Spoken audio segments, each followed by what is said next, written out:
Assalamualaikum warahmatullahi wabarakatuh. Saya juga masih belum makan malam, tapi ya sama-sama semangat kita dulu ya. Assalamualaikum warahmatullahi wabarakatuh.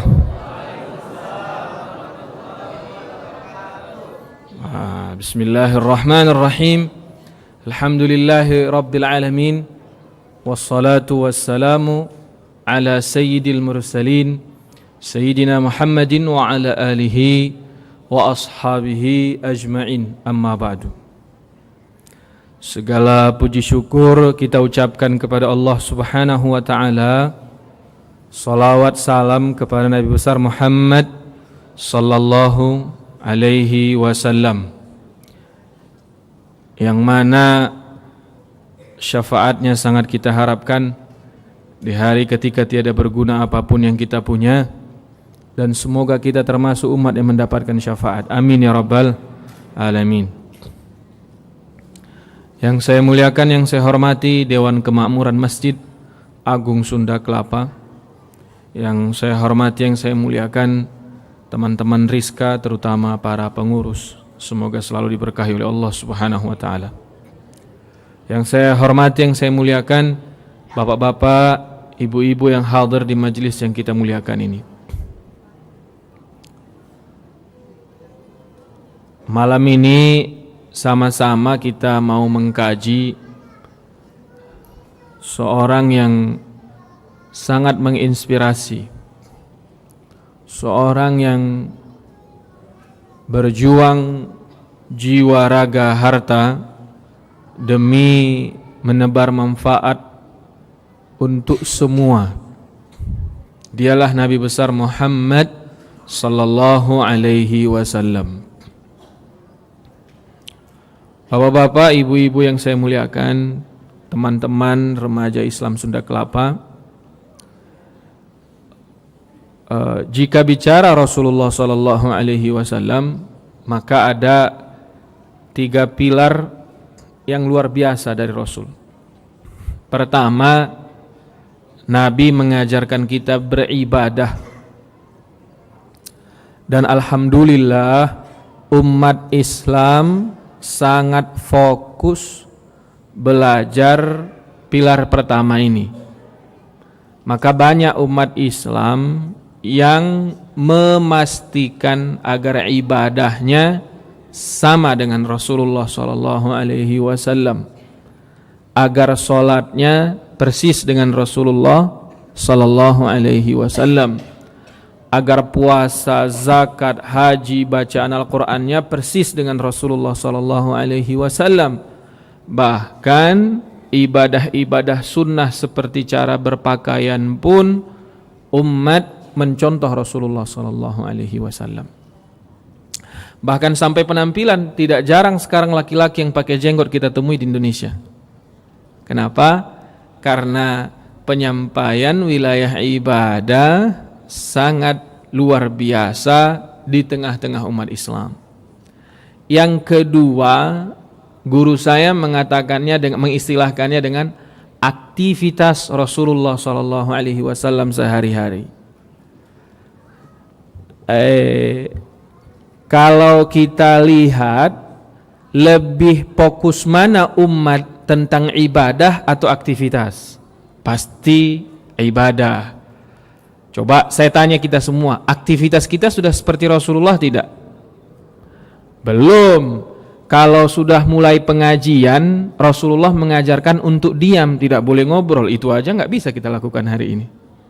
Pengajian sudah mulai, masih banyak yang ngobrol. Itu aktivitas Rasulullah sallallahu alaihi wasallam. Sedang pengajian tentang Rasulullah sallallahu alaihi wasallam saja, di dalam pengajian kita abaikan itu. Atau aktivitas yang lain. Contoh, sudahkah makan seperti Rasulullah? Makan seperti Rasulullah itu simpel sebenarnya. Setiap makan baca bismillah, setiap makan berdoa. Doanya, saya tidak terlalu mementingkan doa yang mana yang mau baca. Allahumma barik lana fima razaqtana wa qina adzabannar, boleh. Oh saya ndak itu Salman, Oh Tuhan kulen makar bokatan di indahan nau panganon, bisa, boleh. Nggak ada yang tahu nggak doa itu? Belum ada kan? Nah itu made in Salman Al Farisi itu. Makan seperti Rasulullah. Bisa saja mungkin mengkunyah makanan seperti Rasulullah. Coba siapa di sini yang mengunyah makanannya seperti Rasulullah? Kalau kita baca persis hadisnya, dia sallallahu alaihi wasallam mengunyah makanan 32 kali baru dia telan. Ada yang mengunyah makanan sampai 32 kali? Belum. Saya juga belum. Saya kalau siang-siang lapar makan di warung Padang 2,5 kali kunyah udah saya telan. Ngalamaan 32. Kita coba lihat aktivitas dulu sebentar ya sebelum kita masuk ke tema inti kita ini. Minum sudahkah seperti Rasulullah sallallahu alaihi wasallam? Pernahkah merasa bersalah karena minum berdiri bukan karena haram atau dosa, tetapi karena saya tidak mencontoh Rasulullah? Saya pastikan dulu ketika kita bicara wilayah aktivitas, jangan bicara dosa atau tidak. Tadi di wilayah ibadah baru kita bicara sah tidak. Ya. Kalau di wilayah aktivitas, saya merasa bersalah karena saya tidak mencontoh Rasulullah sallallahu alaihi wasallam. Kalau kata Krisya, jika surga dan neraka tak pernah ada, masihkah kau bla bla bla, saya lupa liriknya.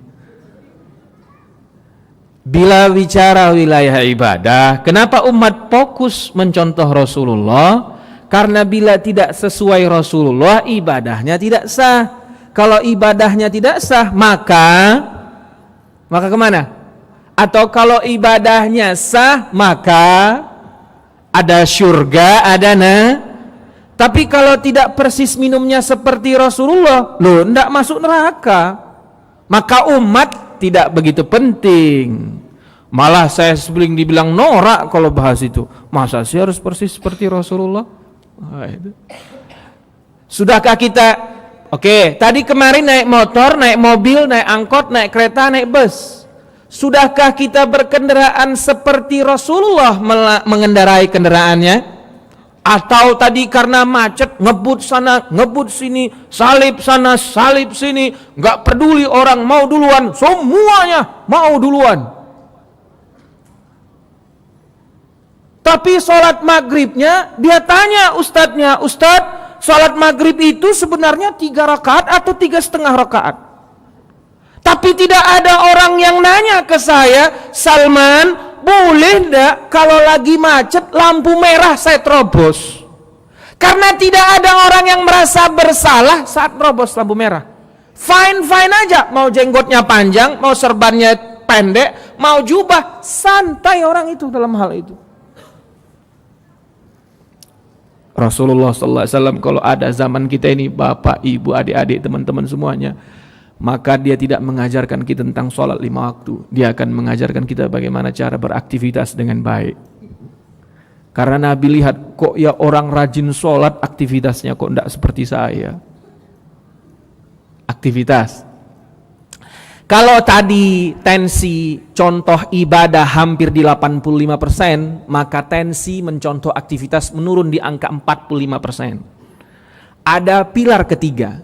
Pilar ketiga ini namanya akhlak Rasulullah sallallahu alaihi wasallam. Apalagi tema kita tadi apa namanya? Lupa aku. Apa tadi temanya? Kelembutan Rasulullah. Serius kita mau bahas ini? Itu dulu saya tanya. Janji tidak bisa kita amalkan. Nggak mau aku insya Allah Indonesia tak pasti. Saya ajarkan dulu kalian kawan tentang insya Allah ya. Jangan cepat-cepat bilang insya Allah. Insya Allah itu hanya boleh di cancel karena mati atau masuk ke ICU. UGD, mohon maaf. Hanya itu yang boleh meng-cancel insya Allah. Jangan latah bilang insya Allah. Kalau kau ucapkan insya Allah, kemudian kau tidak tepati, kau 2 dosa. Dosa tidak menepati, dosa menyepelekan nama Allah dalam berjanji. Kalau saya lebih baik, ya tidak saya tepati, dosanya berapa? 1. Lo dosa berbohong. Kalau kau insya Allah kemudian kau berbohong, dosanya berapa? 2. Dosa berbohong dan dosa menyepelekan nama Allah dalam berjanji. Jangan biasakan bilang insya Allah ya, kecuali sudah pasti. Baik, jadi ini siap tidak kita mengamalkan lembutnya Rasulullah? Siap tidak? Ini gaya agim saya ini sekitar. Saya ulangi ya, kita mau bahas pilar ketiga, akhlak Rasulullah sallallahu alaihi wasallam. Ketika saya dengan teman-teman di Mekah belajar mengenai pilar ketiga, guru kami membuka dengan kalimat begini, Salman, kau kan temukan bahwa kau mungkin hanya 0, sekian persen mampu mengamalkan akhlak Rasulullah sallallahu alaihi wasallam. Apalagi wilayah arif, lemah lembut. Apalagi saya orang Batak disuruh lembut-lembut, lo ndak bisa saya. Selembut-lembutnya kami di Medan, horas tulang, horas lai katanya. Itu aja udah kasar kali rasa orang. Akhlak Rasulullah sallallahu alaihi wasallam. Coba saya kasih contoh satu kelembutan Rasulullah yang kawan-kawan, bapak-bapak, ibu-ibu sudah sering cerita ini, dengar cerita ini. Apalagi pernah mengikuti saya ceramah entah di mana, pasti sudah pernah saya ceritakan ini. Tapi coba kira-kira mau janji tidak mengamalkannya? Mau ya? Takut nih di belakang. Kalau saya sampaikan bunga bank itu riba, riba itu haram, banyak besok yang berani resign dari pekerjaan banknya. Kalau saya sampaikan rokok itu berbahaya sehingga tidak boleh dilakukan, banyak yang berani memutuskan sekarang putus rokok. Sekarang, nanti ngerokok lagi dia. Tapi yang akan saya ceritakan ini ragu-ragu aku. Tapi akan saya ceritakan. Coba dengar baik-baik. Pernah dengar Rasulullah sallallahu alaihi wasallam ke masjid diludahi? Siapa yang belum pernah dengar cerita itu di sini? Ayo, angkat tangannya. Enggak ada berarti kan? Semua sudah pernah dengar cerita Nabi pernah ke masjid diludahi. Hari pertama diludahi Nabi marah kagak? Tidak. Hari kedua diludahi lagi, Nabi marah tidak? Hari ketiga Nabi diludahi, marah tidak? Hari keempat yang ludahi tidak ada, apa kata Nabi?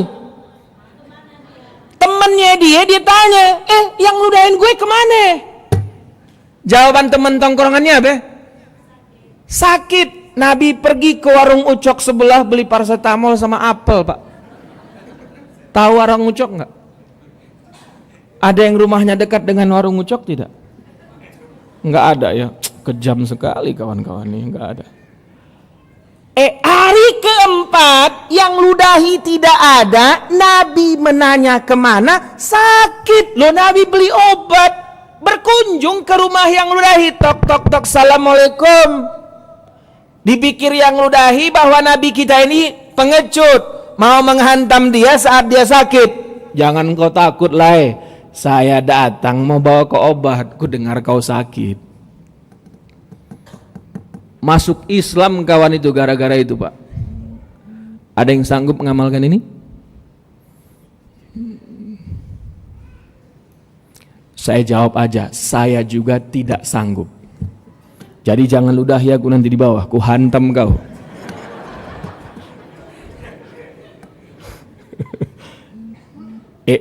Kan tadi lemah lembut kan? Lihat, saya ini pengagum Nabi SAW. Saya ini jatuh cinta kepada Rasulullah SAW. Kecintaan saya kepada Rasulullah membuat rasa penasaran saya tentang Rasulullah banyak. Kecintaan saya kepada Rasulullah membuat saya gila tentang Rasulullah SAW. Kecintaan saya kepada Rasulullah membuat saya menepuk gendang setiap hari di rumah hanya untuk bersolawat kepada Rasulullah SAW. Sampai istri saya bosan dengarkan senandung solat saya di rumah. Khususnya mengenai cerita yang baru kita ungkapkan tadi kawan, Nabi di situ bukan hanya sekedar mengajarkan kau lemah lembut, tetapi Nabi mengajarkan kau strategi perang, tak selamanya rudal sekat kau lawan dengan rudal sekat. Tak selamanya pedang harus kau luluh lantakkan dengan pedang. Tidak selamanya kezaliman harus kau tumbangkan dengan kezaliman semisalnya. Lihat Nabi SAW, bapak dan ibu, perhatikan cerita ini baik-baik. Ini strategi melawan kejahatan. Pelaku kejahatan akan sangat puas jika yang dia lakukan membuatmu resah. Catat itu baik-baik. Penebar berita gosip, penebar fitnah, penebar kekacauan, penebar konspirasi, jika yang dia tebar berhasil membuat orang gelisah, maka dia akan senang. Ini jarang bisa diamalkan setiap orang. Tapi Nabi lihat, konspirasi yang diciptakan, kezaliman yang diciptakan, justru dihadapi Nabi dengan apa?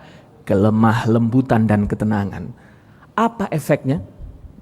Stres orang yang bikin konspirasi. Ada orang yang ingin mengacaukan Indonesia, membuat berita seburuk-buruknya tentang banyak hal di Republik Indonesia. Tetapi masyarakat Indonesia tenang. Yang ke sawah tetap ke sawah, yang ke kantor tetap ke kantor. Tak ada kegaduhan sedikit pun di Republik ini dengan berita ataupun fitnah yang dilancarkan. Yang sakit siapa, Pak? Yang bikin fitnah. Rasulullah SAW mengajarkan kita, yang sakit tukang ludah, Pak. Stres dia hari pertama karena ada orang diludahi, tidak menunjukkan reaksi apapun. Hari kedua dia coba, dan sama, reaksi sedikit pun tak dikeluarkan Nabi. Apa yang terjadi untuk yang pengeludah, Pak? Makin stres. Hari ketiga, 3 kali berturut-turut diludahi Nabi, Nabi tidak menunjukkan reaksi apapun. Justru Nabi senyum melenggang sampai ke masjid. Stresnya menumpuk sampai 1, 2, 3. Mengakibatkan dia apa? Sakit. Saya ini yang sering saya lakukan untuk melawan apapun mengenai kejahatan di sekitar saya. Nanti kalau ada yang mau mengamalkan strategi ini, kau akan beruntung dan kau akan telepon saya. Siapa yang punya istri di sini? Istrimu marah-marah, coba santai aja. Istrimu ngamuk-ngamuk, kau belikan bakso, kau kasih ATM. Makin ngamuk lagi beliin emas 2 kilo. Binikmu stres, abang kok ndak marah-marah? Sallallahu alaihi wasallam. Nabi kita itu jenius. Nabi kita itu bukan orang sembarangan. Tapi sayangnya umat tidak mengambil contoh ini. Umat lebih penting buat dia sholatnya sah supaya dia masuk surga. Umat buat dia penting untuk tidak melakukan bid'ah supaya dia tidak sesat dan masuk neraka. Seolah-olah umat ini hanya tahu surga dan neraka. Maka Krisya bilang, jika surga dan neraka tak pernah ada, masihkah kau menyembah Allah SWT? Atau kau cuek terhadap Allah SWT? Karena tidak ada reward yang dijanjikan oleh Allah SWT. Saya ini dulu orang yang sangat tertarik di wilayah ibadah Rasulullah SAW. Ternyata setelah saya menelusuri kehidupan Rasulullah SAW, ibadah bukanlah tujuan utama Rasulullah SAW. Akhlak. Coba tadi, orang hanya tahu cerita ludah tadi mengenai kesabaran Rasulullah SAW. Bukan kawan, itu strategi melawan Rasulullah SAW. Gimana? Besok bisa kita amalkan? Mulai aja dari yang kecil-kecil. Besok kalau spion motormu pecah disenggol orang, hapus dada 14 kali. Allahumma salli ala Sayyidina Muhammad, Allahumma salli ala Sayyidina Muhammad. Besok siapa di sini yang melakukan Maulid Nabi? Siapa yang sini puasa Rajab di sini? Ada yang puasa Rajab, ada yang tidak puasa Rajab, pasti ya. Besok kalau kau dibilang bid'ah puasa Rajab, kau justru diam. Terima kasih sudah diingatkan. Padahal kau pengamal puasa Rajab. Bisa? Atau kau latah ingin berdebat dengan orang yang tidak puasa Rajab? Ini yang terjadi di Republik ini, dan ini yang terjadi di mana-mana. Gara-gara bulan Rajab aja kita berdebat. Aduh, broadcast. Sudah terima belum broadcast-broadcastnya? Yang pro Rajab mengirimkan hadis-hadis Rajab, betul tidak? Yang anti Rajab mengirimkan hadis-hadis anti Rajab.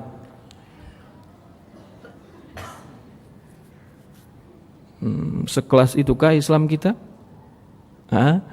Saya mau kita semua yang hadir ini berubah. Saya tidak memaksa kawan-kawan jadi NU atau jadi Muhammadiyah. Itu tidak penting buat saya. Yang penting buat saya, kau NU, kau Muhammadiyah, kau Salafi, kau Persis, apapun nama golonganmu, kau orang yang berakhlak seperti Rasulullah SAW. Ya Allah, indah kali dunia ini kalau begitu. Nih celana nyingkrang, Wahabi. Pakai sorban, Habib, sesat ini.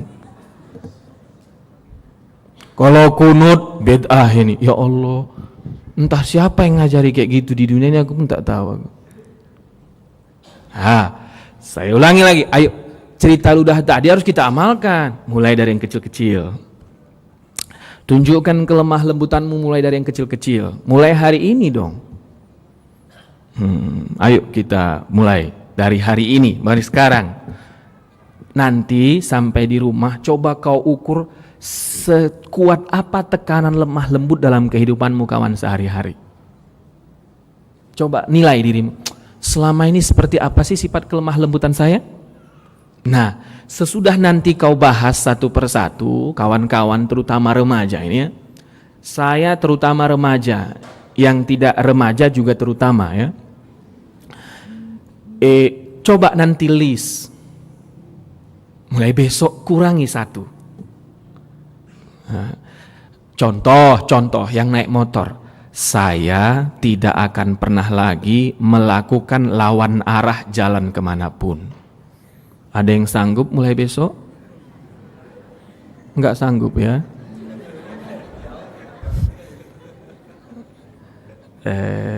Enggak sanggup ya? Kenapa? Tidak ada janji surga dan neraka. Coba aku bilang gini, qala Rasulullah sallallahu alaihi wasallam, barang siapa yang jalan lawan arah masuk neraka. Insya Allah besok tidak ada lagi yang berani jalan lawan arah. Tapi nggak ada hadisnya kawan. Tidak ada hadisnya. Tapi orang yang tidak lawan arah menunjukkan kalau dia berakhlak seperti Rasulullah sallallahu alaihi wasallam. Kalau orang yang lawan arah menunjukkan dia jauh dari Rasulullah SAW. Walaupun dia sholat 5 waktu sehari semalam. Masuk surga sih iya, tapi jauh dari tempat duduk Rasulullah SAW. Ada seorang yang bernama Salman, sholat 5 waktu tapi tak pernah lawan arah. Duduknya persis di samping kanan Rasulullah nanti insya Allah. Ini kalau kita bicara akhlak. Ayo, mau dari mana ayo? Siapa di sini yang suami? Mulai besok kau berniat, sayalah yang bikin sarapan di rumah untuk istri. Berani? Ada yang berani kagak? Enggak ada ya. Makanya bapak-bapak tidak berhak poligami kalau begitu. Suami yang belum punya inisiatif bikin sarapan untuk istri memang tidak boleh poligami. Bu, hati-hati kalau suami semakin sering bikin sarapan, itu tanda-tanda, Bu. Sallallahu alaihi wasallam, sallallahu alaihi wasallam, sallallahu alaihi wasallam.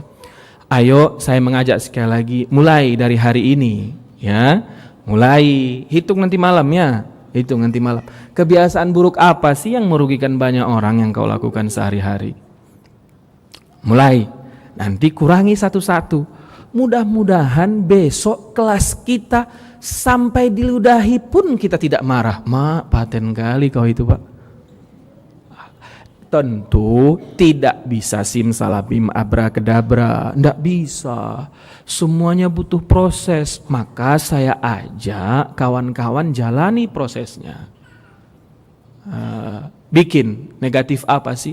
Kalau perempuan negatif apa yang kalian punya? Cerewet contohnya. Kita laki baru ngomong sekata dia balas koran, coba.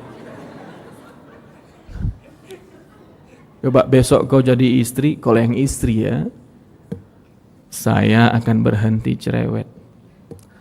Atau ada yang masih jomblo nggak yang hadir ini?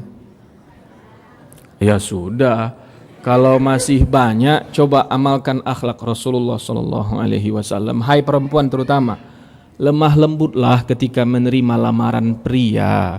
Nggak usah banyak pertanyaan. Yang penting laki sholat dia terima nikahnya sudah. Ini banyak kali pertanyaannya. Kerjaannya apa? Tinggal di mana? Anak keberapa? Macam sempurna kali persyaratan kau itu. Lihatlah banyak jomblo-jomblo, kesian mereka ini. Dan kalian juga laki-laki jangan terlalu takut. Contohlah Rasulullah SAW. Rasulullah SAW jomblo berkualitas, tapi Rasulullah SAW berani menerima lamaran seorang perempuan yang bernama Siti Khadijah radhiyallahu anha warḍaha. Ya, itu ya. Jadi bapak-bapak, ibu-ibu, kelembutan Rasulullah SAW ini yang kita bahas pagi siang malam hari yang berbahagia ini ya. Tadi saya angkat satu cerita mengenai Rasulullah diludahi. Saya ingin lagi bercerita kepada kawan-kawan. Ada beberapa orang pembantu yang mengiringi kehidupan Rasulullah SAW. Di antara yang paling terkenal adalah Anas ibn Malik radhiyallahu anhu arda. Dia pernah mengucapkan hadis diriwayatkan Imam Bukhari, khadimtu Rasulullah sallallahu alaihi wasallam. Saya melayani Rasulullah SAW selama 10 tahun. Demi Allah, kalau bahasa sederhana yang ingin saya sampaikan, tidak begitu persis teks yang akan saya sampaikan ya, tapi ingin saya sederhanakan pemahamannya. Nabi SAW menempatkan saya persis seperti anak kandungnya sendiri. Itu Rasulullah SAW. Anas bin Malik itu walaupun pembantu, bajunya sama mahalnya dengan Rasulullah. Anas bin Malik itu walaupun pembantu, menu makannya sama-sama di restoran Garuda dengan Rasulullah SAW. Ada orang kan beda ya, kalau pembantu makan di warteg, majikan makan di restoran Garuda. Ini majikan yang belum mencontoh Rasulullah sallallahu alaihi wasallam. Maka kata Rasulullah, kata Anas bin Malik, dia Muhammad sallallahu alaihi wasallam ahsanan nasi khuluqa, makhluk atau manusia yang paling baik budi pekertinya di dunia ini. Istrinya, kawan-kawan, terutama yang sudah punya suami, kata Aisyah radhiyallahu anha warḍaha, Nabi sallallahu alaihi wasallam sebagai seorang suami tidak pernah memaki istrinya, tidak pernah berkata kasar kepada istrinya, tidak pernah memukul istrinya, selalu berlemah lembut kepada istrinya. Siapa di sini yang sudah jadi suami ini, yang hadir ini? Sudahkah begitu kalian kawan-kawan? Atau karena kau mentang-mentang laki-laki lantas semena-mena terhadap perempuan? Kalau begitu kelakuanmu memang kau tak pantas untuk berpoligami kalau begitu. Iya, banyak sekali laki-laki pengen berpoligami padahal akhlaknya sebagai suami jauh dari Rasulullah SAW. Tak pernah sekalipun Nabi berkata kasar kawan sama Aisyah radhiyallahu anha warḍaha. Nabi itu umurnya 53 tahun lebih ketika serumah dengan Aisyah radhiyallahu anha, dan Aisyah waktu itu masih 9 tahun. Sifat kekanak-kanaan sangat mendominasi Aisyah radhiyallahu anha warḍaha. Tetapi Rasulullah sallallahu alaihi wasallam menunjukkan sifat kelaki-lakian yang sungguh sangat luar biasa di depan Aisyah. Itu apa? Ar-rifq, lemah lembut. Luar biasa Nabi sallallahu alaihi wasallam. Kawan-kawan, bila kalian melakukan kelemah lembutan, kalau kata Nabi, sifat lemah lembut hinggap dimanapun akan menghiasi. Kesiapapun sifat lemah lembut akan menghiasi bila hinggap. Ustadz, kalau lemah lembut sering dipanggil oleh orang, betul tidak? Kenapa? Suka orang dengar ceramahnya. Tapi kalau kasar, siapapun bila lemah lembut akan sangat disukai orang. Bahkan pelaku-pelaku kejahatan sekarang memakai topeng lemah lembut untuk menipu banyak orang. Itu Rasulullah sallallahu alaihi wasallam.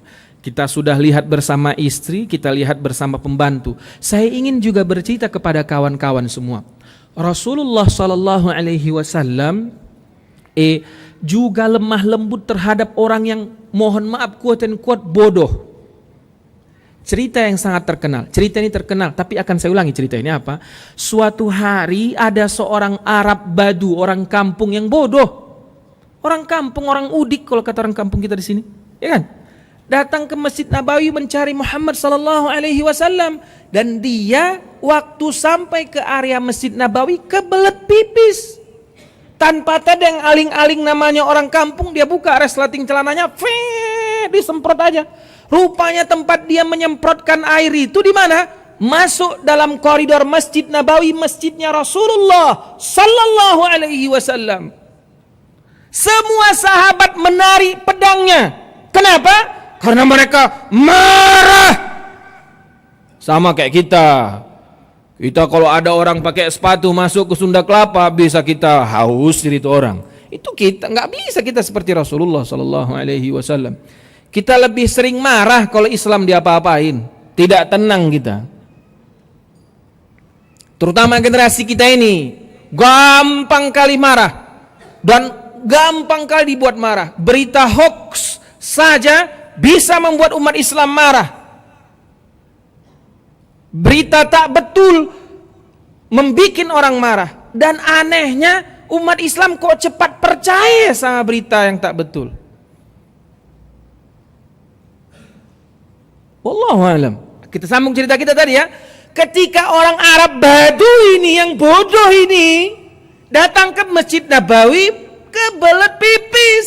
Dia buang air kecilnya di koridor Masjid Nabawi. Semua sahabat menarik pedangnya. Untung dilihat Rasulullah. Kalau Rasulullah tak melihat, ini kepala Arabi berpisah dengan badannya saat itu dan tidak layak untuk kita jadikan cerita hari ini.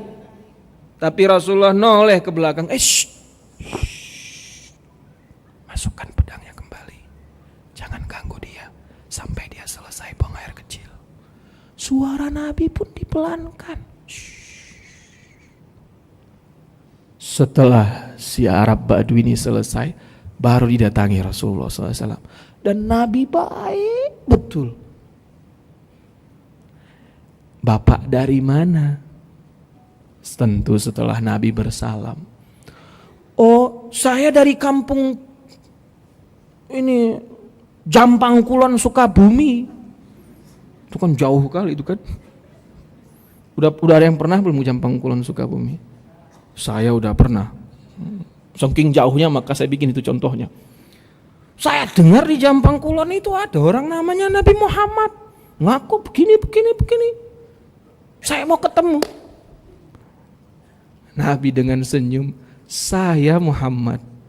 Oh, terpesona dia. Kenapa dia terpesona? Karena dia sudah lihat bahwa orang di sekitarnya marah saat dia buang air kecil, kecuali yang menemui dia. Dan ternyata itu Nabi yang dia cari-cari. Dia tanya gini, ya Rasulullah, saya dengar Anda berbicara, saya harus mengucap 2 kalimat syahadat. Saya sholat, puasa, zakat, haji, terus saya masuk surga. Betul itu ya Rasulullah? Betul. Kalau begitu saya mau pulang ke Jampang Kulon. Saya mau sampaikan apa yang kau sampaikan hari ini. Tapi tidak lebih Muhammad, hanya itu saja. Boleh enggak? Loh boleh. Pulang sampaikan. Kalian semua akan masuk surganya Allah Subhanahu wa taala. Masih ada enggak ustadz yang kayak gini?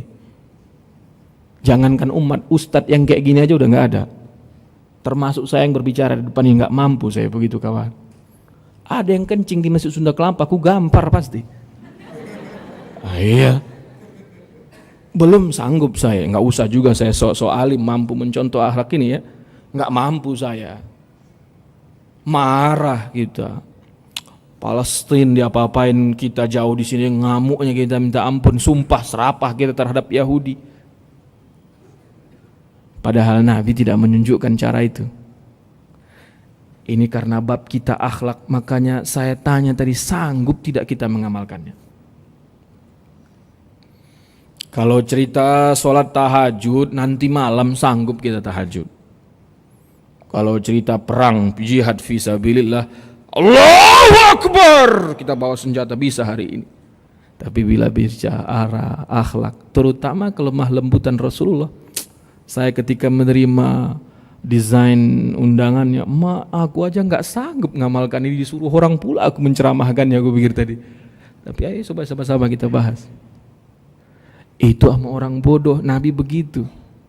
Saya, ya Allah, saya sering istighfar bila membaca sejarah-sejarah seperti ini. Saya sering tanya kepada Allah, ya Allah, apakah saya Salman Al-Farisi ini masih layak dikatakan umat Muhammad SAW? Ya Allah, apakah maulid Nabi yang selama ini saya rayakan hanya sekedar seremoni atau itu perbuatan munafik malah ya Rasulullah? Karena saya demi namamu yang agung tak mampu mencontoh akhlak ini semua ya Rasulullah. Sering saya ucapkan itu kawan.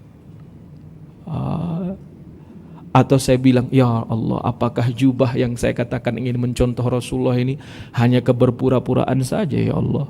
Maafkan saya ya Allah, belum bisa mencontoh wilayah akhlak Rasulmu. Nah, mau contoh yang mana kita? Mau contoh akhlak tadi sama tukang ludah? Mau contoh ala kama bini? Mau contoh tidak lagi lawan arah, tak lagi ini? Mau nyontoh yang sama orang bodoh ini? Atau gini, ada orang salah bertanya ke Rasulullah. Dengar cerita ini kawan-kawan ya. Ini juga sudah kawan-kawan tahu, tapi saya ingin ajak kawan-kawan berpikir baik-baik. Mulai malam ini kau harus memikirkan kembali cara Islammu sudahkah benar seperti Rasulullah SAW. Bukan cara ibadahmu yang saya tanya. Ya, Rasulullah SAW pernah datangi orang yang bersalah kawan. Salahnya apa? Dia bersetubuh dengan istrinya siang hari di bulan Ramadan. Salah tidak? Salah ya. Salahnya salah biasa apa salah besar itu? Salah banget. Datang dia ke rumah Nabi. Siapa ini jam-jam 2 siang nok-tok pintu. Dibuka Rasulullah pintunya. Ya Rasulullah, saya ketakutan. Ada apa? Tenang, duduk kau dulu, cerita dengan baik-baik. Sambil tarik nafas dia. Ya Rasulullah, saya tadi bersetubuh dengan istri saya. Tersenyum Rasulullah SAW. Kau cerita setubuh, kau siang-siang, kata Rasulullah SAW. Ya Rasulullah, saya sudah berdosa, saya tidak tahan ya Rasulullah, padahal saya sedang Ramadan. Apa yang harus saya lakukan ya Rasulullah? Loh, merdekakan hamba. Tidak punya ya Rasulullah. Tak punya hamba dia. Berarti besar ini, harus memerdekakan hamba. Loh, tak punya hamba, kenapa berani bersetubuh? Tidak tahan ya Rasulullah. Loh, kalau begitu beri puasa 2 bulan berturut-turut. Kalau saya salah mohon maaf tentang tata tertib ini. Puasa 2 bulan berturut-turut. Apa kata sahabat nih? Ya Rasulullah, sebulan saja sudah bersetubuh, apalagi 2 bulan ya Rasulullah. Kalau begitu kasih makan 60 orang miskin. Ya Rasulullah, saya orang paling miskin di kampung ya Rasulullah. Senyum Rasulullah. Aisyah, ambil dulu 60 gantang korma, kasih untuk dia supaya dia kasih makan orang miskin. Diambilkan Aisyah bunda kita Aisyah radhiyallahu anha 60 gantang apa tadi korma, diserahkan. Apa kata dia? Ya Rasulullah, saya sangat senang dengan apa yang kau berikan kepada aku hari ini tentang penyelesaian masalahku. Ya Rasulullah, saya boleh bertanya satu lagi? Apa lagi? Kata Rasulullah SAW mungkin begitu. Enggak juga begitu, itu saya yang bikin intonasinya ya. Enggak mungkin Rasulullah intonasinya begitu, saya enggak yakin. Itu saya itu. Karena medannya saya itu keluar, padahal tentang cerita kelembutan Rasulullah. Apalagi kata Rasulullah SAW. Ya Rasulullah, yang paling berhak menerima korma ini saya ya Rasulullah di kampung saya. Senyum Rasulullah SAW. Allah, kalau begitu anggap saja saya mewakili membayar keparatmu dan kepadamu kubayarkan. Senyum jadi peluknya Rasulullah. Terima kasih ya Rasulullah. Pulang dia kawan. Ada ustadz yang jawabannya begini hari ini? Ada enggak? Kalau kau tanya tentang kesalahan kepada ustadz, apa sih kamu Islam macam apa kamu ini? Ustadz sekarang itu lebih alim dari Rasulullah rata-rata. Lebih sok disiplin dari Rasulullah rata-rata. Maka Syekh Muhammad Al-Ghazali ditanya, Syekh, kalau ada orang tidak sholat apa hukumnya ya Syekh? Loh, kita tidak disuruh menghakimi siapapun. Kalau ada orang tidak sholat, nggak usah kau hakimi, terus ajak dia sholat. Tapi kita sering kali menjadikan sumber pertanyaan hukum melihat kelakuan orang lain. Sallallahu alaihi wasallam. Kira-kira mau melakukannya? Siapa di sini yang benci dengan, siapa di sini yang suka minum di Starbucks? Nggak ada yang mau pasti, karena 1%-nya dibuat untuk membunuh orang Yahudi, ya kan?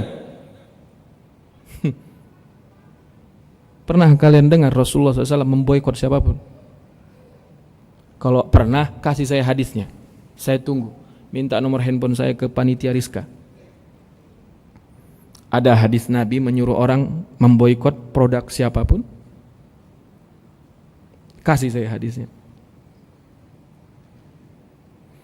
Bagi saya, boleh saja kita tidak sepaham dalam hal ini. Bagi saya pemboikotan ini menunjukkan kepengecutan kita. Nabi nggak begitu caranya. Nabi bila ingin menyaingi sesuatu, dia ciptakan produk yang lebih bagus. Kenapa tidak ada umat Islam yang bikin warung kopi yang lebih enak daripada Starbucks? Ada nggak? Belum ada. Siapa? Benci kali kita sama Yahudi semua di sini kan? Harus kita baca lagi sejarah Rasulullah SAW. Di akhir hayat Rasulullah berhutang kepada seorang Yahudi. Karena duit Rasulullah habis, dia gadaikan baju besi perangnya, dan hutang itu tidak lunas sampai Rasulullah meninggal kepada seorang Yahudi, kawan. Boleh saya tidak sependapat dengan kawan-kawan atau kawan-kawan tidak sependapat dengan saya, tetapi saya sangat jatuh cinta dengan akhlak Rasulullah SAW. Kepada kawan, kepada lawan, kepada yang membenci, kepada semua, Rasulullah menunjukkan akhlaknya yang luar biasa dahsyat. Kawan-kawan, kalau kalian ingin belajar tentang ini semua, hadis sahih banyak, hadis dhaif banyak, cerita sahih banyak, cerita dhaif banyak mengenai perilaku kelembutan Rasulullah SAW ini. Abu Jahal, Abu Lahab, Abu Sufyan, Abu Rokok, Abu Gosok, dan abu-abu yang lainnya. Kalau kalian punya nomor handphonenya, telepon mereka sekarang. Pernah nggak sih kalian diperlakukan kasar oleh Nabi Muhammad Sallallahu Alaihi Wasallam? Kawan, saya ingin angkat satu cerita. Abu Sufyan itu musuh bebuyutan Rasulullah. Berkali-kali berencana membunuh Rasulullah, menyiapkan pasukan perang untuk membantai sahabat dan Rasulullah Sallallahu Alaihi Wasallam. Sebulan atau 2 pekan sebelum penaklukan kota Mekah, dia ditangkap oleh Abbas bin Abdul Muttalib, dibawa ke depan Rasulullah dengan posisi muka tertutup. Umar bin Khattab ketika mengetahui itu Abu Sufyan, apa yang dilakukan? Dia tarik pedangnya, Abbas, serahkan musuh Rasulullah ke tangan saya. Berani-beraninya Anda membawa musuh Rasulullah ke tempat suci sekitar Rasulullah SAW. Abbas dengan baik menjawab. Abbas ini paman Rasulullah, akhlaknya ya 11-12 dengan Rasulullah. Umar, saya tahu kau marah, tapi mohon ini saya yang jamin. Kalau dia nanti ngapa-ngapain berkhianat ke saya yang penggal nanti. Umar, tenang. Sampai ke depan Rasulullah, Abu Sufyan diajak masuk Islam oleh Rasulullah. Apa kata Abu Sufyan? Ngeyel dia, nggak mau saya. Umar semakin geram, pedangnya sudah siap. 2 kali, yang ketiga dibisikkan Abbas, kalau kau nggak masuk Islam, maka yang keluar pertama kepalamu dari tempat ini, baru badanmu. Baru Abu Sufyan mengatakan apa? Asyhadu an la ilaha illallah wa annaka Rasulullah. Kira-kira kalau kau Rasulnya, percaya nggak kau syahadatnya Abu Sufyan dalam posisi kayak gitu? Jawab aja, nggak percaya. Nggak usah bilang percaya, nggak mungkin kita percaya. Tapi Rasulullah percaya dengan syahadatnya Abu Sufyan radhiyallahu anhu arda. Islam Abu Sufyan. Abbas karena dekat dengan Rasulullah berbisik, anakku, karena paman Nabi ini Abbas. Abu Sufyan ini laki-laki yang suka dipuja. Kau kasih dulu dia satu status sosial yang membuat dia merasa dipuji. Baik paman. Nabi pun berdiri. Siapapun yang hari ini masuk ke Masjidil Haram bahwa amin, aman dia. Siapapun yang berada di rumahnya masing-masing aman. Satu lagi, siapa yang masuk ke rumah Abu Sufyan aman.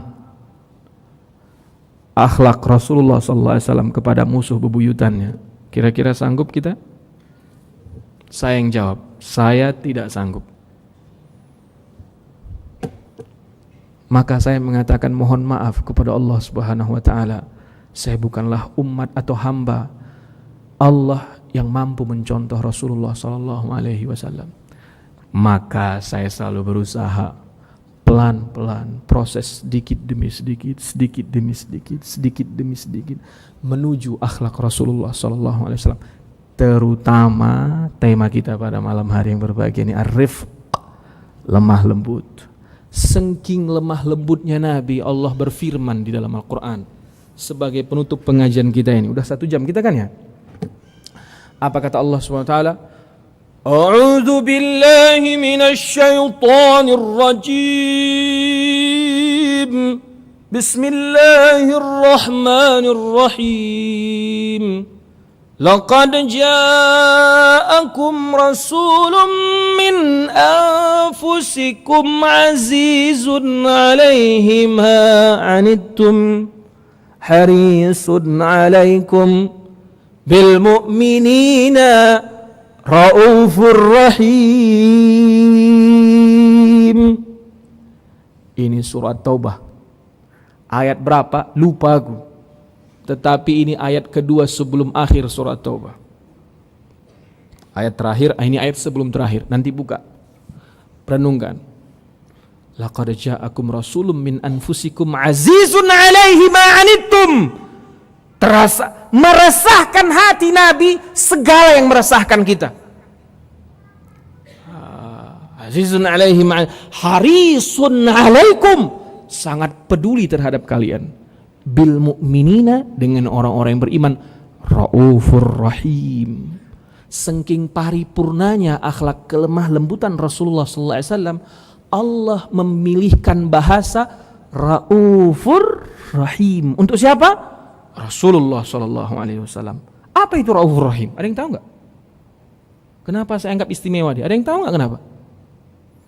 Karena dia Asmaul Husna. Aus pula aku, sebentar minum aku dulu ya. Karena dia apa tadi? Asmaul Husna. Rauf, Asmaul Husna. Rahim, Asmaul Husna. Tanya nanti guru-guru kita. Rauf, Rahim atau semua Asmaul Husna boleh tidak kita gunakan untuk makhluk Allah Subhanahu wa taala? Tidak. Asmaul Husna untuk Allah Subhanahu wa taala. Tetapi untuk memuji kekasihnya ini, Rasulullah dibahasakan dengan Raufur Rahim. Itu bukan yang pertama. Di surah Al-Qalam Allah juga berfirman apa? Wa innaka la'ala khuluqin azim. Azim itu sadaqallahul azim. Saking agungnya akhlak Rasulullah SAW. Pemilihan bahasa yang dibuat oleh Allah SWT, memakai kata-kata yang dipakai untuk Asmaul Husna. Allah. Sebagai penutup satu lagi boleh ya? Hadis Nabi SAW. Sudah hafal kita semua. Dan simpan baik-baik hadis ini di kantong kita masing-masing. Apa? Innama bu'istu liutammima makarimal akhlaq. Aku diutus hanya untuk menyempurnakan. Oh, di lain waktu kita bahas filosofi bahasa menyempurnakan akhlak Rasulullah SAW. Ini penting. Jadi Priska harus ngundang aku lagi nih. Ini strategi ustadz yang mata duitan begitu ya. Penting memahami makna filosofi liutammima makarimal akhlaq, untuk menyempurnakan tentang akhlakul karimah. Oh, ini hadis yang luar biasa, dihafal oleh banyak orang, tapi kok ibarat lagu, ibarat air di daun keladi, walaupun tergenang tetapi tak meninggalkan bekas.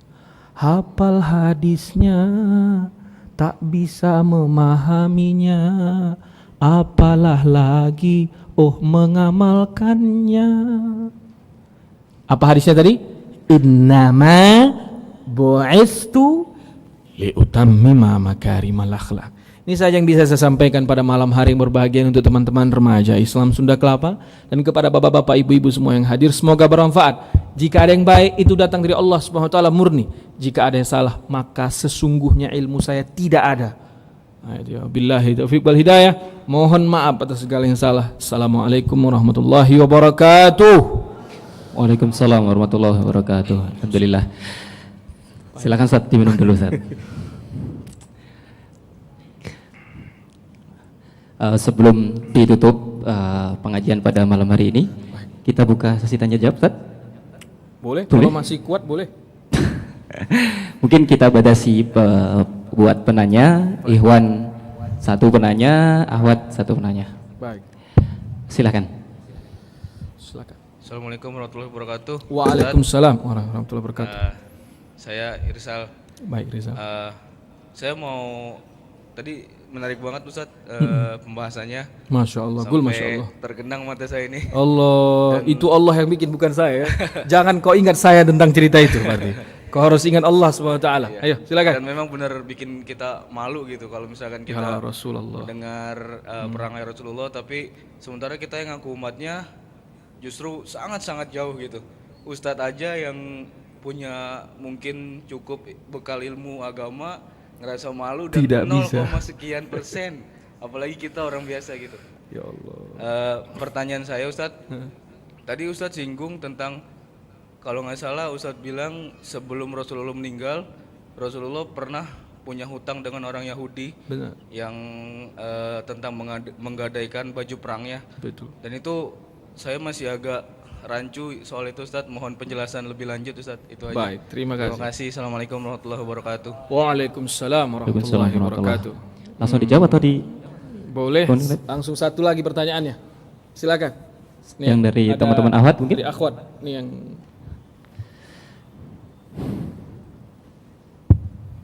Assalamualaikum warahmatullahi wabarakatuh. Waalaikumsalam. Terkait materi tadi, saya ingin bertanya tentang bagaimana akhlak Rasulullah ketika Rasulullah itu berakhlak mulia karena memang dia derajat kan memang tinggi di sisi Allah. Tapi bagaimana jika manusia yang memang memiliki akhlak lemah lembut, apakah dia akan ditindas atau direndahkan oleh orang lain? Bagaimana persepsi Ustadz? Terima kasih, jazakallah khairan. wa iyaki. Yang pertama tadi mengenai sebentar ya, kawan-kawan yang hadir semua ini jangan biasakan memuji saya, nanti saya jadi ustadz yang takabur nanti. Santai aja, nggak enak Salman bilang gitu, lebih enak saya.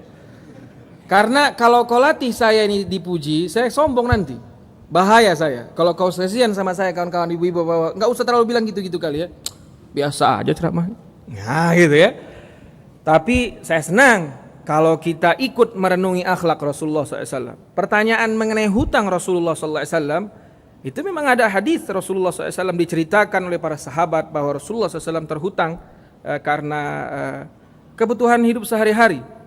Tentu panjang cerita ini ke belakang harus kita runut ya, bahwa setelah Nabi SAW di Madinah, Rasulullah SAW tidak lagi memiliki usaha apapun.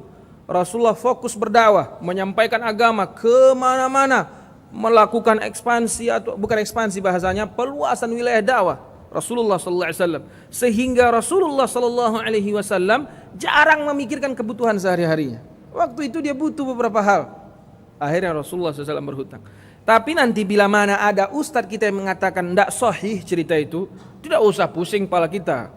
Ya, memang masih ada beberapa guru kita yang suka membentur-benturkan cerita tentang sahih dan tidak sahih. Bila ingin memahami mengenai makna sahih dan tidak sahih, datang setiap malam Selasa di Bintaro sektor 9 kita khusus kajian hadis. Di sana saya mengajarkan, bukan saya mengajarkan, kita sharing bersama mengenai terminologi hadis sahih, hasan, dhaif dan palsu.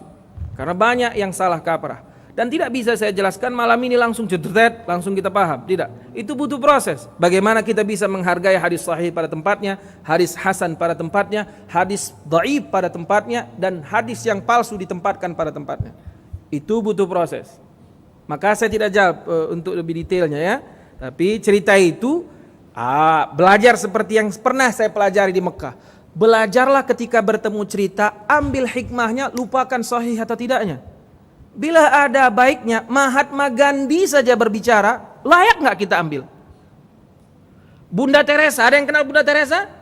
Seorang penganut Kristen. Bila dia mengatakan satu kata-kata yang baik, boleh nggak kita contoh? Cerita baik itu boleh kau contoh. Al-hikmatu dallatul mu'minin. Hikmah itu barang orang mukmin yang hilang. Dimanapun kau ketemu ya ambil hikmah. Wa may yu'tal hikmata faqad utiya.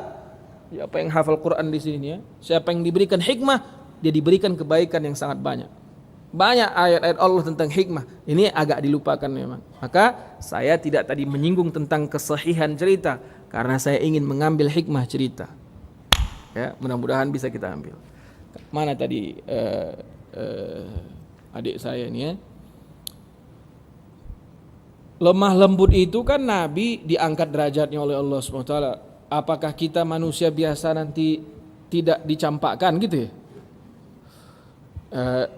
Sesungguhnya Rasulullah SAW dihinakan habis oleh orang kafir Mekah ataupun orang-orang musyrik ataupun orang-orang munafik. Kelemah lembutan Rasulullah SAW adalah celah bagi banyak orang untuk menipu Rasulullah SAW, untuk mengolok-olok Rasulullah SAW, untuk menyakiti Rasulullah SAW, dan itu betul-betul dimanfaatkan oleh orang-orang non-Muslim pada waktu itu atau orang-orang yang berpura-pura Islam pada waktu itu kawan. Tetapi kehebatan lemah lembutnya Rasulullah SAW tak ada yang mampu menembus sehingga dia koyak, berubah Rasulullah SAW menjadi orang yang sangat galak, tidak. Rasulullah SAW dengan segala himpitan, dengan segala siksaan, dengan segala cacian, dengan segala makian, tetap lemah lembut. Saya kasih cerita satu lagi untuk kau dek ya. Rasulullah SAW sewaktu hijrah ke Taif dilempar oleh orang Taif. Tahu cerita ini kan? Dilempar, dicaci, dimaki, ngelempar pakai batu apa macam. Betul tidak? Turun malaikat Jibril, vup, Muhammad, sudah keterlaluan kelakuan orang Taif. Jibril nelpon, halo, semua malaikat penjaga gunung datang sekarang. Semuanya, siap terima perintah. Jibril bilang, Muhammad, silakan gunung mana yang mau kita campakkan ke Taif. Kita jadikan Taif ini Sodom kedua. Petra, laut mati. Ada yang sudah pernah ke laut mati? Belum ada ya? Kalau belum ada, nabung supaya kita berangkat bersama-sama saya baru enak. Kalau sama orang lain gak enak pasti. Apa kata Rasulullah SAW? Apa kata Rasulullah? Kalau aku Rasulullah, apa aku jawab? Sikat Jibril. Untung bukan saya Rasulullahnya, Muhammad SAW. Apa kata Rasulullah? Jibril, suruh semua malaikat penjaga gunung pulang. Ini sering saya ceritakan di mana-mana ini. Suruh pulang. Nanti kita ngobrol berdua biar kita selesaikan baik-baik. Jibril, Pak, kalau boleh saya lebay ceritanya, tepok jidat dia. 120.000 lebih nabi dan rasul saya dampingi. Baru kaulah Muhammad orang yang menolak bantuan malaikat. Baru nabi.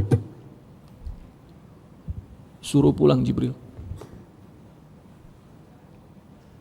Dia pikir Jibril yang disuruh hancurkan kota itu sendirian gitu. Bukan. Nabi bilang, Jibril, orang Taif ini belum kenal saya. Kalau mereka kenal saya, mereka nanti akan beriman Jibril. Itu Taif. Udah pernah ke Taif? Belum. Nabung, nanti kita bareng berangkat ya. Dan harus sama saya baru enak, kalau nggak sama saya nggak enak. Ini pede kali satu dia. Nggak penting kita napaktilasi itu ya. Hah? Jibril naik lagi ke langit sambil berpikir, ini Muhammad ini dibuat dari apa oleh Allah Subhanahu wa taala. Wow. Jadi bila kau ingin amalkan, jangan pedulikan. Kau dihina, kau dicaci, kau dimaki, enggak usah peduli. Saya ini pernah mengangkat akhlak pemuda dan mencontoh Hasan dan Husain di salah satu ceramah saya. Karena saya mengambil contoh Hasan dan Husain, saya dibilang Ustadz Syiah. Saya bukan Syiah, tapi si B, saya bilang.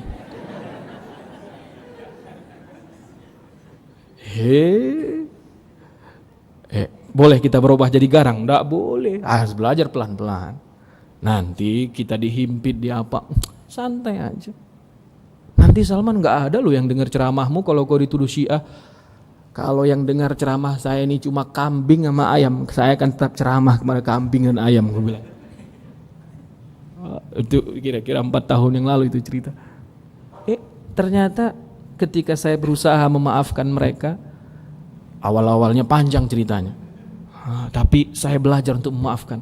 Rupanya apa yang dicontohkan Rasulullah SAW itu jauh lebih baik daripada kita berubah menjadi kasar dan lain-lain sebagainya. Jadi kepada kita semua, walau kita manusia biasa yang tidak difasilitasi oleh Allah Subhanahu wa taala seperti Rasulullah, tetap contoh kelemah lembutan. Kau tidak akan pernah hina gara-gara lemah lembut. Kau tidak akan pernah hina gara-gara memaafkan. Kau tidak akan pernah hina gara-gara tidak membalas perlakuan jahat orang. Justru sebaliknya, orang yang tetap sabar dengan apapun dan menunjukkan kelemah lembutannya, rafa'ahullah, Allah lah yang akan mengangkat derajatnya nanti. Dan itu pasti, karena itu janji Allah Subhanahu wa ta'ala.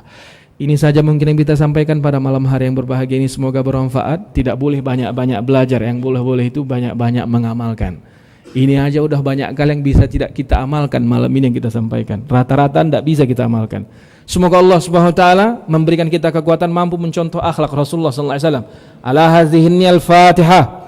A'udzubillahi minasyaitonir rajim. Bismillahirrahmanirrahim. Alhamdulillahirabbil alamin arrahmanir rahim maliki yaumiddin. Iyyaka na'budu wa iyyaka nasta'in. Ihdinas siratal mustaqim. Siratal ladzina an'amta 'alaihim ghairil maghdubi 'alaihim waladdallin. Amin.